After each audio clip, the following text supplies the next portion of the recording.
Señal directa.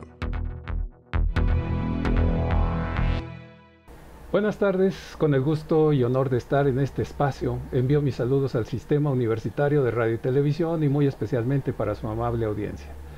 La falta de intervención o el exceso de la misma por parte de las Fuerzas Armadas ha constituido y constituye un elemento muy importante en la observación de la articulación de un Estado para poder medir el rango de participación en la seguridad y paz de un país. En el caso mexicano, en días pasados, junto con la falta de intervención de las fuerzas del Estado, se planteó la paradoja relacionada con los derechos de la delincuencia organizada y si esos derechos se plantean como elementos que generan una excepción que fundamente una falta de intervención de las Fuerzas Armadas y dejar una dirección de fuerzas que se anteponen al Estado, como el crimen organizado, en control de zonas y espacios en nuestro país. El escape de un convoy generado por un fallido operativo de seguridad en el que se sobrepone una fuerza contraria al Estado, como lo es el crimen organizado, determina la gran pregunta sobre en quién recae la responsabilidad de la seguridad o si son los propios ciudadanos los que en esta confrontación deban establecer mecanismos como en Michoacán o Guerrero en el que se establezcan escenarios de autoseguridad. Bajo este contexto se ha generado una controversia respecto al papel que han representado las Fuerzas Armadas en nuestro país, justo en el centro de una escalada de violencia que lejos está por tener un desenlace satisfactorio. El problema central de este tema se relaciona con el hecho de si el Estado está facultado para hacer uso de la fuerza en su condición de fuerza legítima del Estado.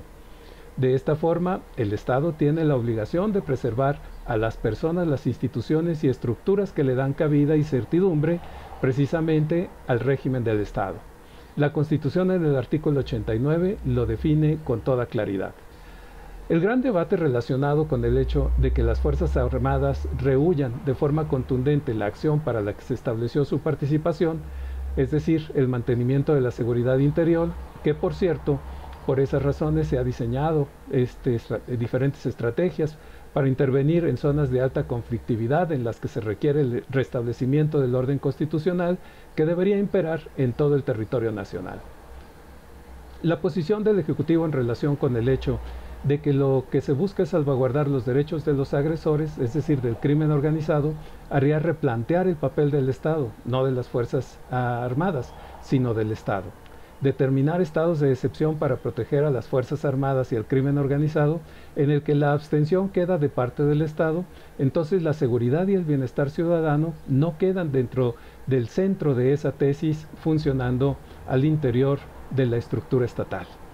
En días pasados, un estudiante en el estado de Guanajuato fue abatido por fuerzas castrenses, sin que haya habido consecuencia legal alguna para las estructuras militares. Se trata entonces de un desdibujamiento de la estructura organizacional de las instituciones.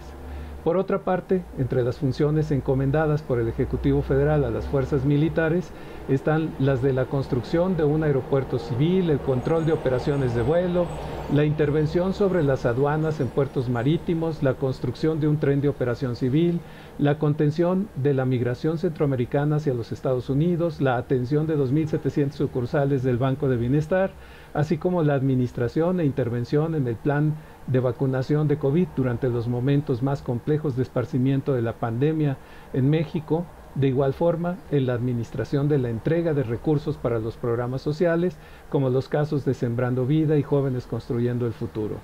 Bajo esta perspectiva, no se toma en cuenta la historia de la generación de una estructura social y económica competente, desarrollada por la sociedad a lo largo de la cimentación del Estado mexicano desde la Revolución hasta nuestros días.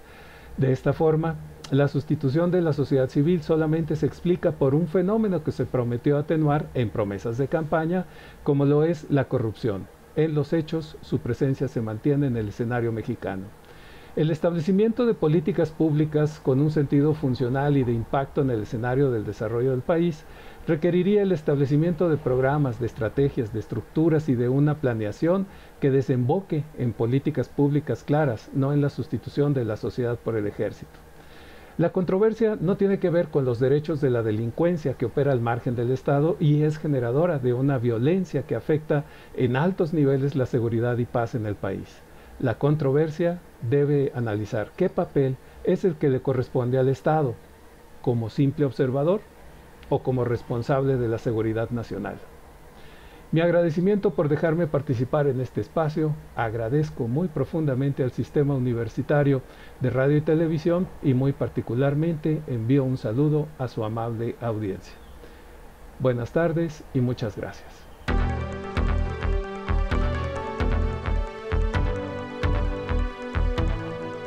Señal directa.